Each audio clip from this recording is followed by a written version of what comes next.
Hey, it's LSFT here today, and today we're here to look at the 2023 Prius. It was officially launched in Japan last night, and it's exciting times for hybrids and plug-in hybrids.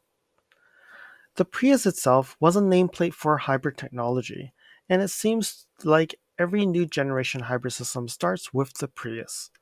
Now that Toyota has unveiled the new Prius, which includes the Series Parallel Hybrid (HEV) and later the plug-in hybrid PHEV in the spring of 2023. For North America, this most likely would be the later half of 2023 to see the plug-in hybrid. It seems like North America seems to be always a little bit behind when it comes to plug-in hybrids or electrification. So the Prius has always had a different look, and a lot of people would either like it or hate it. And it seems this time the Prius has changed, and it's a much better looking vehicle. So if you look at the vehicle itself, if you look at this view, wow, it looks much better than the previous generation. And if you look at the back, it doesn't have that weird look and feel. It actually spells out Prius, large font, and it does tell you, I'm a Prius. Toyota's position has always been reducing CO2 emissions, and the Prius has actually done a lot of that work. And they provide some stats here. They did say that they've sold about 5.05 million units of the Prius vehicle, and it actually has helped reduce 82 million tons of CO2 emissions, which is quite good, right? Yes, BEVs probably will help reduce also the CO2 emissions, but it's not everybody's car. They're still too expensive. If you actually can get someone's like Camry or Taurus or whatever car and move them into a Prius, you would actually reduce way more CO2 emissions than people having to go and move to a BEV. But again, a lot more to talk about in that positioning.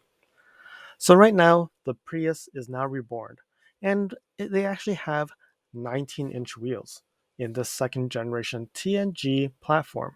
So they've improved the TNG platform and also added 19-inch wheels for the Prius, which is very interesting because you never thought that the Prius would have such large wheels. And then when you look at the interior design of the new Prius, you can see that they leveraged the BZ4X dash, and I hope that they have taken feedback from others and have moved the dash a little bit higher so that the driver can see the dash much easier. And if you look at the infotainment screen, you now know that they have included the Toyota multimedia system, and it looks much more refreshed. If we then look at the let's go down here. It actually talks about the powertrains. So the first powertrain is the plug-in hybrid. And when you look at the plug-in hybrid, it does say that it's the 2-liter plug-in hybrid and it uses the dynamic force engine. So it's a 2-liter dynamic force engine, and they've also included lithium-ion batteries, which actually then produce this high output. And this high output, if you compare it to the Prius, this is much higher. So when you're looking at it, it's about 220 horsepower. Couldn't imagine that a Prius having 220 horsepower. And it actually maintains the same fuel efficiency of the current generation. So the current efficiency is 1.8 liter equivalent per 100 kilometers in Canada, and it only has 121 horsepower. And if you look at the states, it's about 133 miles per gallon equivalent. Or if you look at the gas only, it's 54 combined mpg in hybrid mode. So it maintains the same numbers, but having 220 horsepower. So then on top of that, they've also did something special. They've increased the EV range by 50%. So the current range of the EV is 25 miles, which is 50% more of that is 37 miles, which is actually similar to the NX 450h Plus rating. And they're saying that from 0 to 100, it's going to sprint at 6.7 seconds. Not the fastest, but definitely the fastest Prius ever made. So when you also look at this picture of this plug-in hybrid system, you would also notice that the battery does not occupy the full floor. It's actually pushed more towards the back of the vehicle. So meaning it's not as big as the 18.1 kilowatt hour battery that we have on the RAV4 Prime or the NX 450h Plus or even the RX 450h Plus. So this one most likely would be about a 13-ish kilowatt hour battery. And it's very impressive if you can get from 37 miles with a 13 kilowatt hour battery. So now we move to the hybrid. So the hybrid also uses the 2-liter uh, hybrid system, but it also says 1.8 liters. So I think it depends on where you are in the world. It will probably give you a different hybrid system. So I don't know in North America if we're going to get the 2-liter or the 1.8 liter. But let's talk about the 2-liter. So the 2-liter here says that it would actually give you 193 horsepower. And that's 1.6 times more powerful than the current generation, which is 120 horses. So it also looks like they're including an E4 system, which means you'll get all-wheel drive, an electronic all-wheel drive.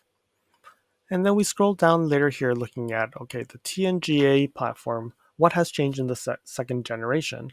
And they've actually said that they've actually improved the driving performance and allows a lower center of gravity and with larger diameter tires. Again, I couldn't imagine getting a 19-inch Prius.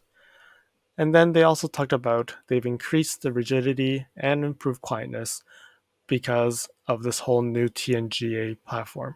So then they start talking about the driving support systems. So the Toyota Safety Sense, and I would say it doesn't say what version they're getting, but I'm thinking that they will probably be getting the newest version, which is the 3.0. And it also includes Toyota Teammate, which actually gives you advanced park, which then the car can park itself. And that was actually seen in the Lexus NX already. And then one thing I've also noticed here is when we look down here, it does talk about the the new Prius is with a Toyota Safety Sense camera at the front and the rear for the digital rearview mirror. It's a digital inner mirror and an in-vehicle driver recorder.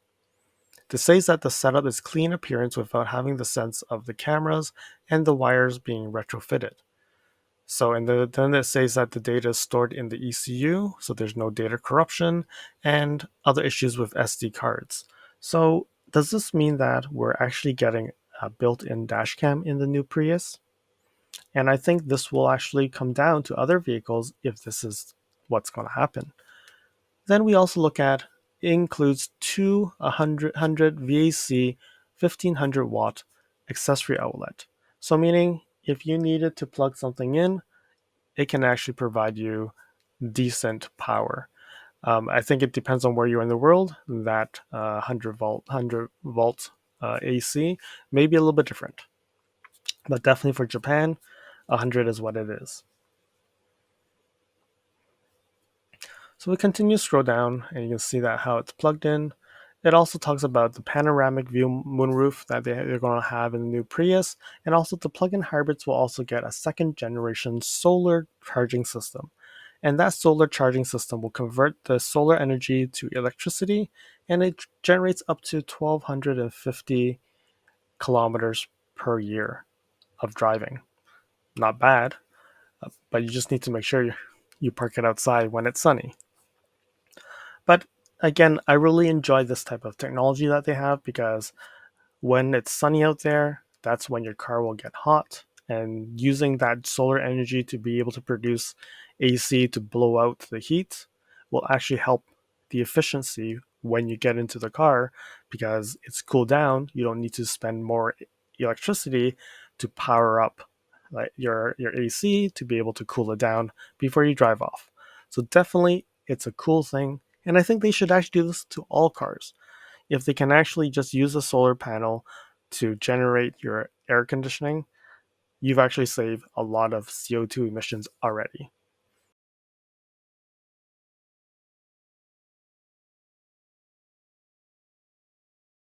I do think that it is exciting times for all the hybrid supporters out there, and the new Prius definitely fixes one of the biggest downfalls of all previous generations, and that is we no longer see a slow Prius.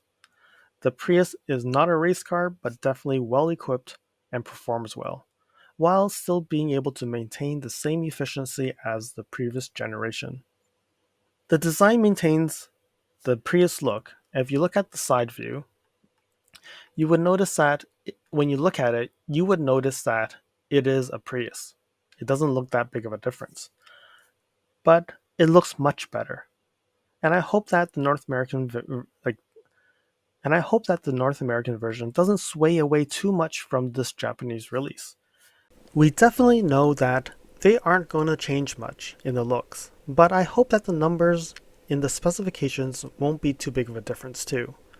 It may just be the offering would may be different, like that they may not be offering the 1.8 liter version of the hybrid. We definitely won't see the system in the new Lexus NX or the RX, but maybe the refreshed UX may be coming soon, and will follow this new system. And maybe the reborn of the CT, maybe it's on its way with this new system too. So let me know in the comments below on what you think about the new Prius. Thank you for watching. If you like this video, please comment, like, and share this video. If you'd like to see more videos like this, you can subscribe to my channel and press that alert button to get notified when new videos are posted. If you'd like to support the channel, you can definitely provide a super thanks. I'll see you guys again next time in the next video.